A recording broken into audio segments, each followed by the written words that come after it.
I'm running away from my fiancé and our future together because I'm child-free, and I think he was trying to get me pregnant. Posted by you/child-free runaway. I, 26F, have always known I didn't want kids. From a young age, even when adults asked me how many kids I wanted, my answer was always none. I didn't even know what child-free meant, but I always was. As I got older, I realized what it was. I just didn't feel that unconditional love that's supposed to come with having children. Could I love a child? What if I can't be a mother because I don't know what that kind of love feels like?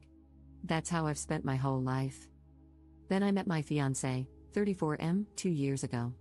He was my first everything, and I finally experienced romantic love. But when it came to kids, I still knew I couldn't do it. From the beginning, I told him that having kids was off the table. He said he was fine with that because he never really liked kids, so it wasn't a problem for him.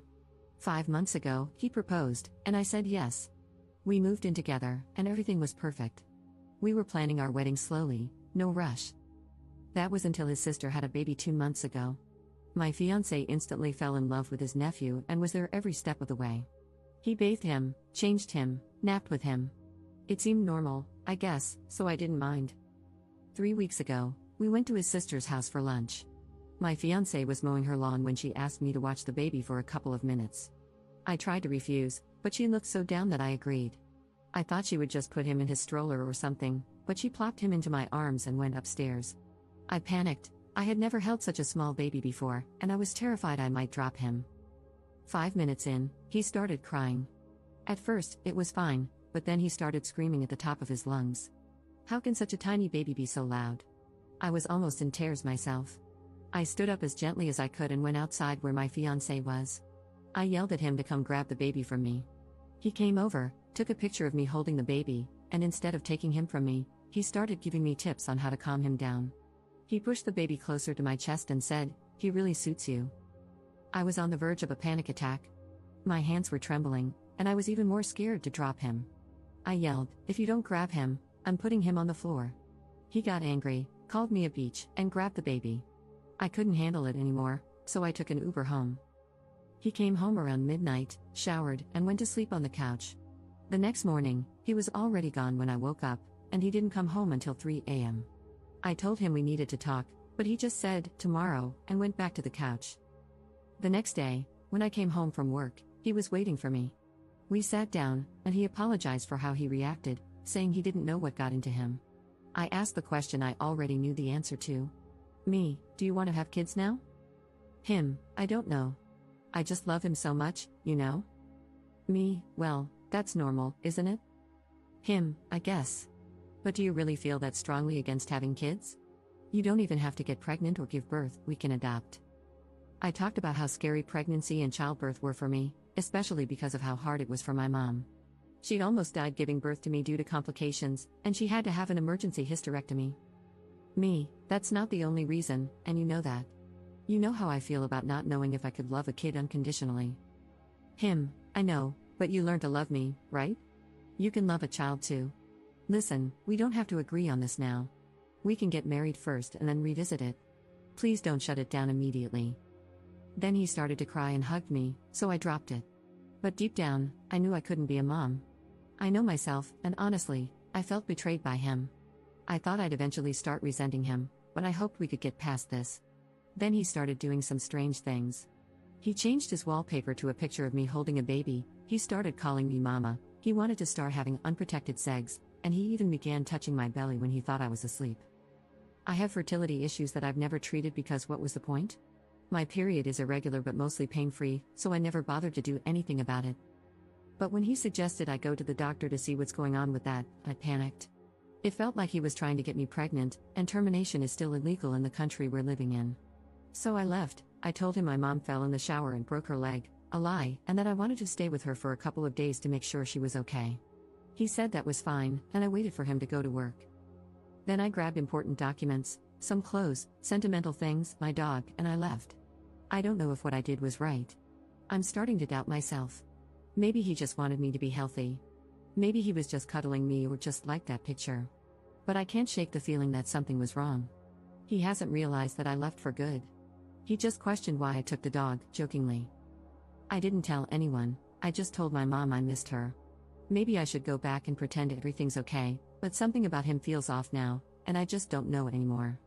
I'm sorry if this is all over the place and extremely long. I just can't talk to anyone about this, and it's eating me alive. I probably left some things out of context, so sorry about that too. Relevant comments. Commenter. I'm so glad you did this. The number of stories on subs like this of, mostly, women who ignore signs like this and end up in extremely dangerous situations with even less ability to escape is very depressing. This guy is very selfish, and he clearly had no intention of loving the person you are. He loved the version of you that he was going to force you to be, including being a mother. At some point, he is going to figure out that you have left, and he is going to do literally anything he can to try to convince you to come back. But any promises he makes, like saying he will be fine with not having kids, are going to be a lie. If you go back, he will either change his mind and try to wear you down until you agree to have kids, or he will hold it against you and use it to guilt trip you anytime there is a disagreement. The key here is to stick to something that he can't argue with. Don't talk about how he made you hold the baby or even the way he tried to gaslight you. If you have to talk to him, just say something like, "You clearly want kids, and I don't, and we should both find people who want the same kind of future." Your goal, if you are talking to him, should not be to get him to understand that he is wrong. He will never do that. He is a narcissistic person. People like him are genuinely not capable of accepting fault.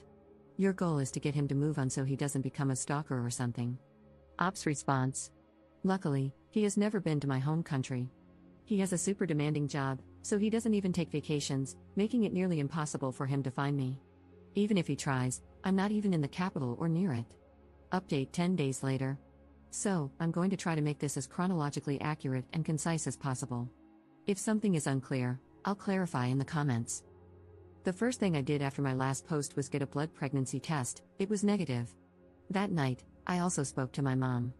I wasn't comfortable sharing every single detail, so I left some things out, but she told me she supports me and that I can stay with her for as long as I need. I also talked to my sisters. They admitted they never liked the idea of me dating someone so much older, but they didn't want to push me because they know me. If they did, I'd probably get angry, distance myself, and become even more dependent on him. I apologized for overreacting to everything and assured them that they should never hesitate to tell me if something feels weird or wrong. I called my boss and gave him a more family-friendly version of the story. He was absolutely livid, not only with him but also with me for not telling him sooner. He's like my work dad and was the one who requested that I join him. He said he didn't bring me to a foreign country without intending to take care of me. He promised to pull some strings to get me a position at the office in my country since my former position was already filled. He also told me that if I wanted to get my things back, I could go back on a Saturday, and he would accompany me. After thinking about it, I decided to go back. It might seem silly, but I had spent a lot of money on K-pop photo cards, albums, and mangas, and I didn't want to start my collection from scratch. So, I spent a couple of days with friends and visiting family, realizing how lonely and isolated I had felt in a foreign country. Even though it's not that far from home, I knew I could never leave my family like that again. Even my dog seemed happier spending every afternoon cuddling with my mom. I also visited my father's grave. I've always hated cemeteries and avoided them, but I needed him in that moment. I went alone, brought fresh flowers, cleaned a little, and just sat there talking to him. I told him none of this would have happened if he hadn't passed away. I cried, a lot, then laughed like a crazy person.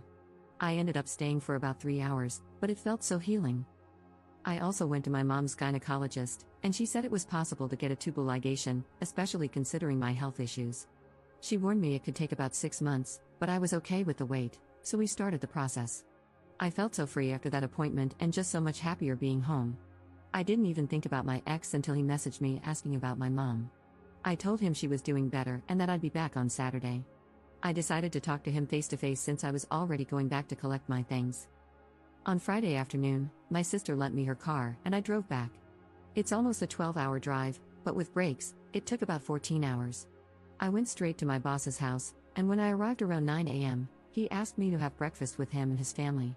Afterward, he and his son came with me to my ex's house to help pack up my things. I even got some of my favorite plants. They made fun of my taste in music, and we finished in about an hour and a half.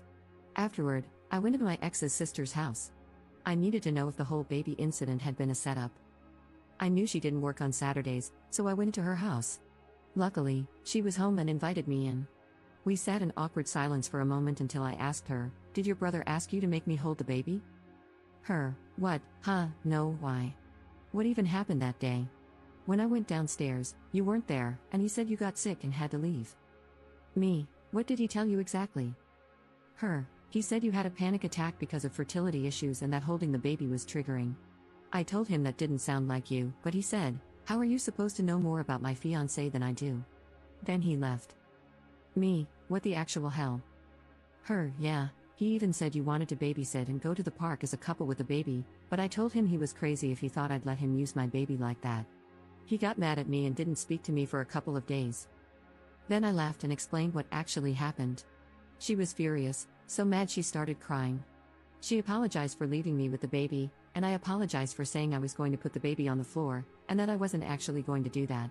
She said she was genuinely considering going low contact with him because his behavior was creepy, and she feared he might do something to the baby. I decided to tell her I was leaving her brother, and she said she understood. We hugged, and she said she'd miss me. I went back to my boss's house to wait for my ex to get home. I told him to text me when he got off work. I was a nervous wreck. I almost threw up. My boss's wife made me tea and stayed by my side, rubbing my back.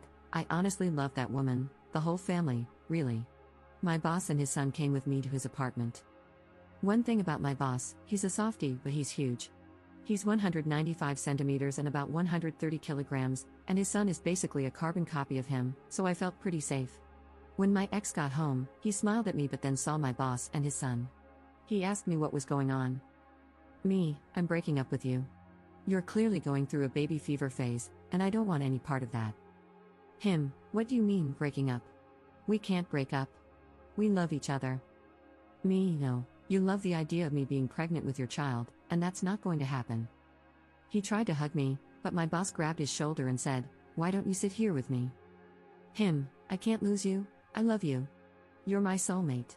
I can't live without you. If you leave me, I'll die. I would rather never have kids than lose you. I'll even get a vasectomy, but please stay. What will our families think? You can't just break off the engagement like this. Me, first of all, this isn't a telenovela, so calm down. Second, I never even told my family we were engaged, and I've already told them we broke up. Him, what about the dog? You can't just take her. Me, what dog? The dog I've had since I was 17? That's my dog, and she barely tolerates you. Trust me, she's much happier with my mom. He started sobbing and tried to speak, but I couldn't understand him. My boss's son couldn't have chosen a worse moment to laugh and ask, you really didn't tell your family?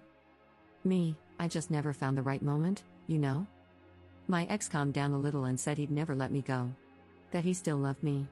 I felt a little threatened when he said something like, I'll find you and make you fall in love with me again. I told him, good luck with that, but seriously, we're not in a telenovela. Enough with the drama. I gave him the ring back, and he threw it at me, though it didn't hit me. I said, I hope you find someone who wants kids, but I also hope you get psychological help, and we left. I spent the night at my boss's house, and the next morning, I went back home. I spent the rest of Sunday sleeping because I had a bit of a fever. I helped my mom with her business today, and my therapy session is on the 13th. Due to how things went in the office, I'll start again in March. They kind of fired me, then rehired me. Thank you so much for helping me see how crazy this whole situation was. I feel so happy and so light now. I forgot how much I love having my family around. I probably won't update again unless something crazy happens, but yeah, thank you, people, especially women, of Reddit. Relevant comments. Commenter. I'm curious, is there a legal way to keep an eye on him in his country? Also, is he active on social media and does he tend to share everything, like when he gets up, walks to work, and even picks his nose? His responses are making me a bit uneasy. It seems like he's genuinely clueless about the consequences of his actions and how they've affected you. Ops response. I don't think they can really just watch him without cause, but my boss's wife advised me to go to a police station before leaving the country again to let them know I was leaving willingly, just in case.